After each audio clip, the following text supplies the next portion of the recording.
తెలంగాణలో బడే భాయ్ బీజేపీకి చోటే భాయ్ కాంగ్రెస్ కి 8 ఎంపీ స్థానాలు గెలిపించిన కేంద్ర ప్రభుత్వ బడ్జెట్ లో తెలంగాణ నిధులు కేటాయించకపోవడం బాధాకరమని మాజీ ఎఫ్డీసీ చైర్మన్ వంటేరు ప్రతాప్ రెడ్డి పేర్కొన్నారు. కేంద్ర ప్రభుత్వ బడ్జెట్ లో తెలంగాణకు నిధులు కేటాయించకపోవడాన్ని నిరసిస్తూ సిద్దిపేట గజ్వేల్లో మాజీ ఎఫ్డీసీ చైర్మన్ వంటేరు ప్రతాప్ రెడ్డి, మాజీ ఏఎంసీ చైర్మన్ మా Srinivas, municipal chairman Rajamouli Gupta media సమావేశం నిర్వహించారు.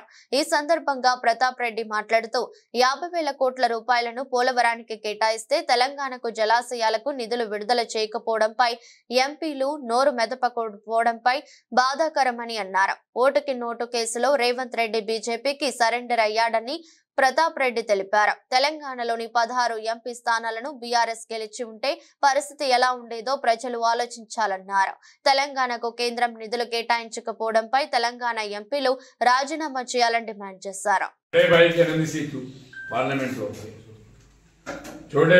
రెడ్డి గారికి 8 సీట్లు కాంగ్రెస్ పార్లమెంట్ లో బిల్లు ప్రవేశపెడతా ఉంటే, పార్లమెంట్ లో బడ్జెట్ ప్రవేశపెడతా ఉంటే 8 మంది ఉన్న కాంగ్రెస్ ఎంపీలు మాట్లాడరు, 8 మంది ఉన్నటువంటి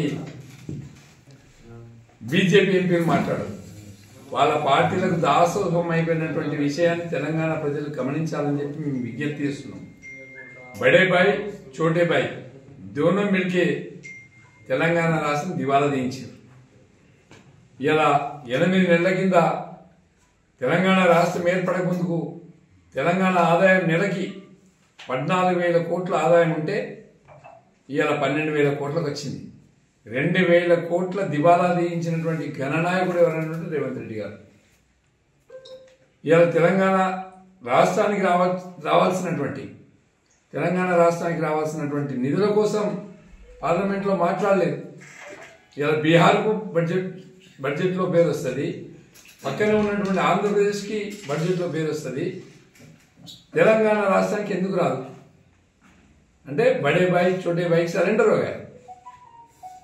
బడే బాయ్కి చోటే బాయ్ సరెండర్ అయిపోయింది కాబట్టి ఇక్కడ ఓటు నోటు విషయంలో సరెండర్ అయింది కాబట్టి తెలంగాణ రాష్ట్రానికి నిధులు వచ్చే ప్రశ్నే లేదు, తెలంగాణ రాష్ట్రానికి ఏమి రాదు కూడా.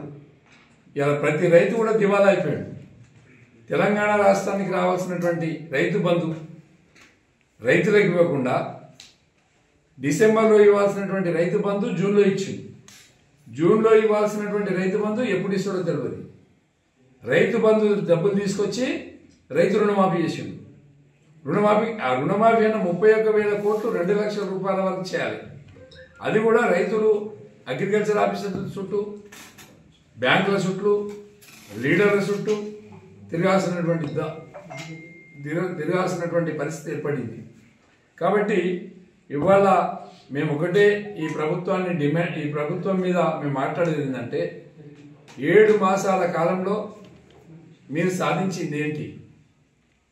రాష్ట్రాన్ని దివాలా తీయించడమే సాధించిందా?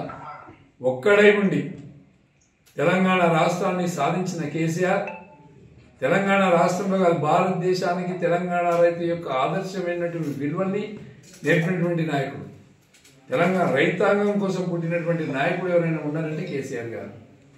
రైతే రాజులు చేసిన నాయకుడు ఎవరైనా ఉంటే కేసీఆర్ గారు. రైతుల యొక్క భూముల యొక్క విలువలు పెంచింది ఎవరంటే కేసీఆర్ గారు. ఒక కాళేశ్వరం ప్రాజెక్టు ఉంది, ఒక పాలమూరు రంగారెడ్డి ఉంది, ఒక సీతారాముల ఎత్తిపోతల ఉంది. దాదాపు 70% 80% కంప్లీట్ చేసిండు కేసీఆర్. వాటికి నిధులు సాధించడంలో కూడా విఫలమైంది. పక్కనే ఉన్నటువంటి పోలవరానికి 50 నుంచి 60,000 కోట్లు వస్తాయి. ఇక్కడే ఉన్నటువంటి కాళేశ్వరం ప్రాజెక్టు కానీ లేకపోతే పాలమూరు రంగారెడ్డి కానీ మరి ఎందుకు నిధులు రావు?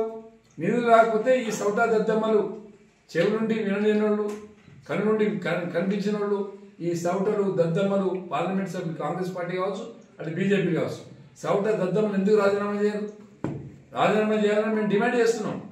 రాష్ట్ర ప్రజలు మీకు ఓట్లేసి గెలిపించింది ఎవరి కోసం? రాష్ట్ర అభివృద్ధి కోసం. రాష్ట్రానికి నిధులు రాబడతారు, రాష్ట్రం కోసం మాట్లాడతారు, బడ్జెట్లో మన నిధులు రాబడతారన్న ఉద్దేశంతోనే మేము మీకు ఈ ప్రజలు ఓట్లేసి గెలిపించింది. మీకు ఎందుకు మరి ఇవాళ బడ్జెట్ తెలంగాణ ఊసలేకపోతే మాట్లాడరు? కనీసం నిరసన చెప్పరా? బయటకు వచ్చి నిరసన కూడా చెప్పే శక్తి మీకు లేదా? అదే ఇవాళ తెలంగాణకు ఇలా అదే టీఆర్ఎస్ పార్టీ కనుక 15 మంది పార్లమెంట్ సభ్యులు ఉంటే గడగడ వణికిస్తుంటే ఈ తెలంగాణ పార్లమెంట్ షేక్ అయ్యే విధంగా ఉంటుండే. ఒక్కడైనటువంటి తెలంగాణ రాష్ట్రం సాధించిన కేసీఆర్ ఇలా 15 పార్లమెంట్ గెలిపించి ఉంటే పరిస్థితి ఎట్లుండేది? ప్రజలు కూడా ఆలోచించాలి, తెలంగాణ రైతాంగం ఆలోచించాలి, తెలంగాణ యువకులు ఆలోచించాలి, తెలంగాణ ప్రజలు కూడా ఆలోచించాలి.